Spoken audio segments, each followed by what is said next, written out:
In the absence of concrete information, the townspeople filled the void with their own fears, weaving elaborate tapestries of terror from the scant threads of what they had witnessed, or imagined they had witnessed. The few who had seen something, a fleeting glimpse of an unnaturally tall figure at the edge of the woods, a strange light pulsating in the abandoned quarry, a sound that was not quite a scream but a hollow, drawn-out echo, found themselves ostracized or dismissed, their experiences too outlandish to be believed, too disturbing to be entertained. These scattered accounts, however, only served to deepen the sense of an omnipresent, unfathomable threat. They became the building blocks of a shared nightmare, each fragment of a story adding another layer of complexity to the already terrifying mystery of HavenDale's vanishing inhabitants. The detectives' arrival meant to bring clarity, now only served to highlight the depth of the town's despair, the sheer weight of the secrets it held, and the suffocating embrace of the fear that had become its defining characteristic. The air in the small, cluttered room was thick with the scent of dried lavender and something else, something musty and ancient, like forgotten earth. Dust motes danced in the solitary shaft of sunlight that managed to penetrate the gloom, illuminating the stillness that clung to Martha Gable's home like a second skin. She sat in her armchair, a gnarled tapestry of a woman, her hands thin and veined clasped tightly in her lap. Her eyes, though clouded with age, held a sharpness that belied her 70-odd years, a keenness that had seen more of HavenDale's secrets than any official record could ever hold. Detective Miles Corbin, accustomed to the sterile efficiency of urban investigations, found himself in an environment that felt leagues removed from his usual territory, a place where time itself seemed to have slowed to a glacial crawl. The silence in the room was not the absence of sound, but a heavy presence, pregnant with unspoken histories.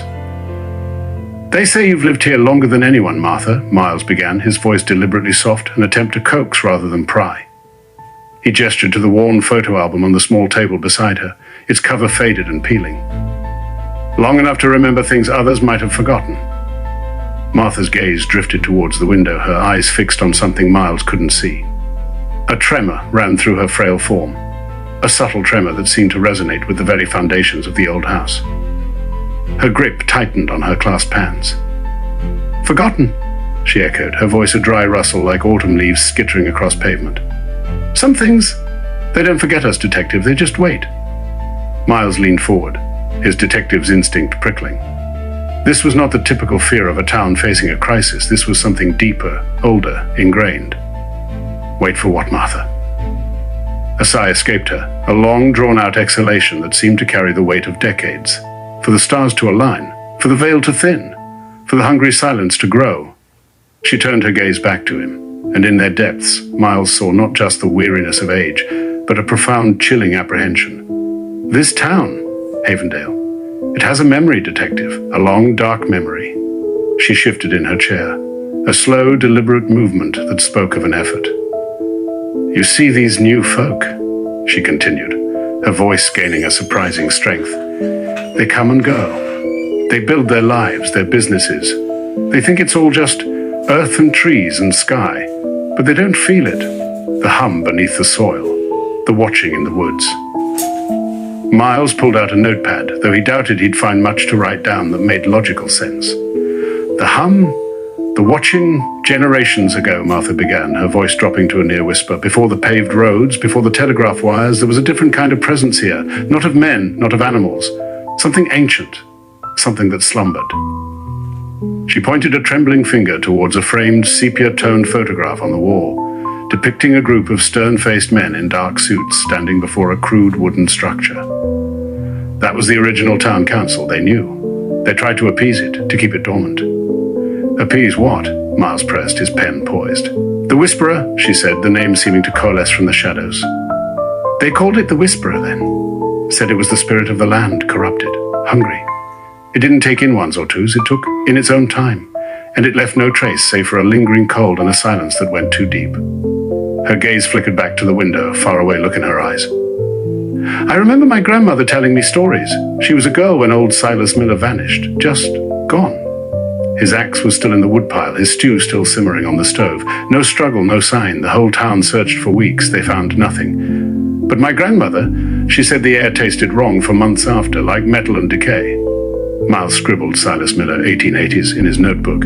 It was a starting point, a name in a town filled with ghosts. And then there was the summer of 32, Martha continued, her voice picking up a rhythmic cadence like a somber chant.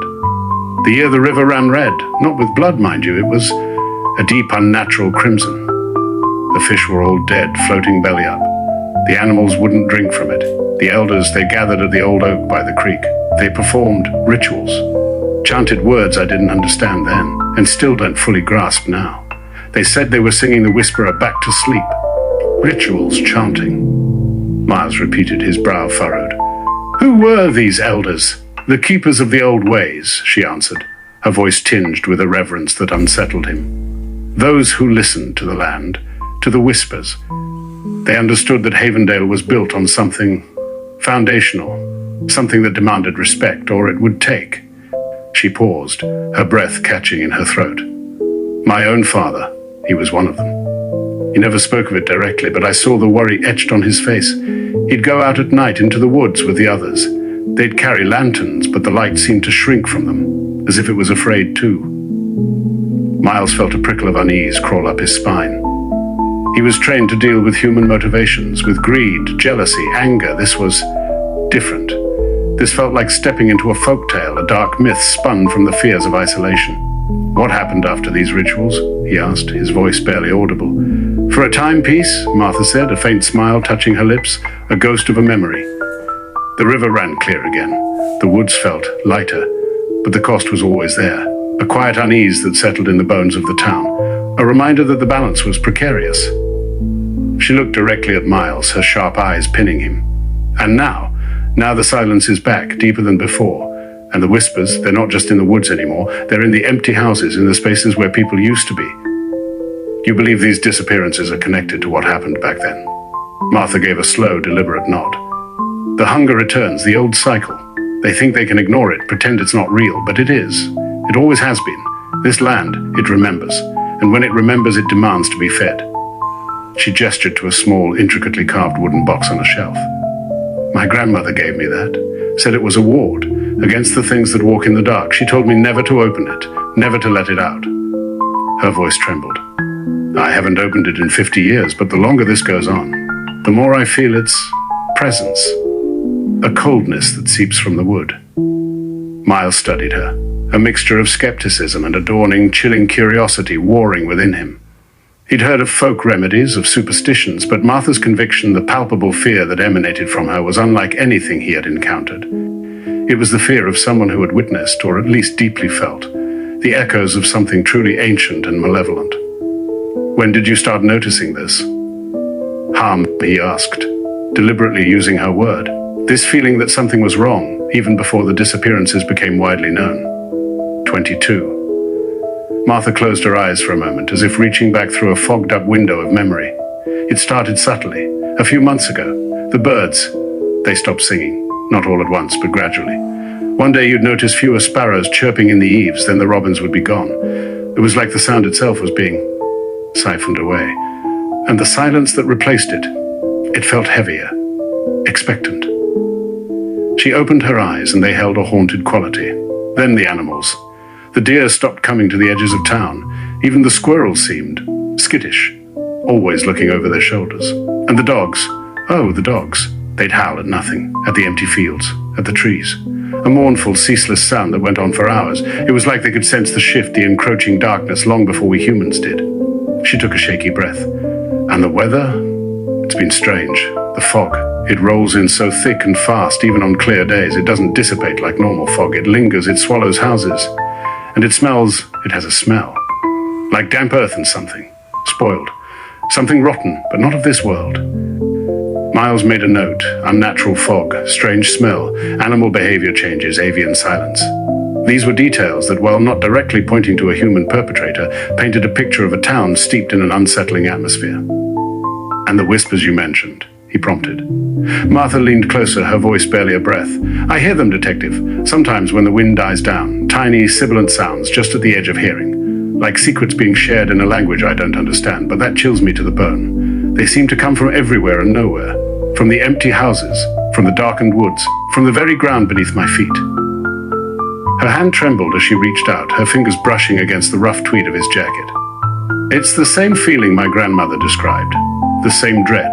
The stories of Silas Miller, the River of 32. They weren't just tales, detective. They were warnings. Warnings that the old darkness was still here, waiting. And you believe it's the same entity, the Whisperer, responsible for the current disappearances? What else could it be? Martha's voice rose, a desperate edge to it. No one is seen. No one hears a struggle. They just vanish like dust in the wind, like a breath drawn into the void. This isn't human work, detective. This is older, hungrier. She gestured to the dusty bookshelf overflowing with brittle, leather-bound volumes. My father, he kept books, old books, books with strange symbols and forgotten languages. He'd pore over them for hours, muttering to himself. I didn't understand then. I thought he was just a lonely old man. But now I wonder if he was trying to find answers, to understand the hunger that has always been a part of this place. She looked at Miles, her gaze earnest and pleading. You need to look beyond the usual, beyond what makes sense. This town, it holds something ancient within it, something that demands a reckoning, and if it's not appeased, if it's not understood, it will continue to take, until there's no one left to remember. Miles felt a strange sense of disorientation. His training, his logic, screamed that this was the ramblings of an elderly woman steeped in folklore and fear. Yet, the consistency of her story, the fear in her eyes, the unsettling details of animal behavior and atmospheric anomalies, they formed a narrative that, however fantastic, mirrored the chilling reality of the disappearances. He was a detective, trained to find facts, to connect the dots. But what if the dots were not connected by human hands, but by something far more primal, far more ancient? Martha, he said, his voice steady, though his mind was reeling. I need you to tell me everything you can remember. No detail is too small. About the rituals, about the books your father kept, about anything that felt out of place even before the disappearances. A flicker of resolve ignited in Martha's ancient eyes. She nodded, a slow, determined movement. I will tell you what I can, detective, for the sake of those who are gone, and for the sake of those who remain. But you must understand, some memories are not meant to be stirred. Some doors are not meant to be opened. She leaned back, her gaze distant, and began to speak, her voice weaving a tapestry of fragmented recollections, of half-forgotten fears, of a history far darker and more complex than anyone in the modern world could have imagined. She spoke of a time when the woods surrounding HavenDale were not just trees, but a living, breathing entity, teeming with a presence that was both revered and feared. She spoke of the old families, the ones who had settled the land long before the town was officially founded, and their uneasy alliance with the unseen forces that dwelled in the deep shadows. My great-aunt Elara, Martha began, her voice a fragile thread. She used to tell me about the singing stones, said there were places in the woods where the earth itself would hum a low, resonant vibration. She'd go out there with her herbs and her charms, and she'd sit for hours. She said the stones would whisper secrets to her, secrets of the coming seasons, of the health of the land. But she also said that sometimes the whispers turned dark, hungry, and she'd come back shaken, her eyes wide with a fear that never quite left her. Martha shifted, her gaze falling upon a small, tarnished silver locket she wore around her neck. This was hers. She told me to keep it close, to never let it go. She said it was a focus, a way to anchor oneself when the world felt like it was spinning off its axis. I've never taken it off, not since I was a girl and she gave it to me.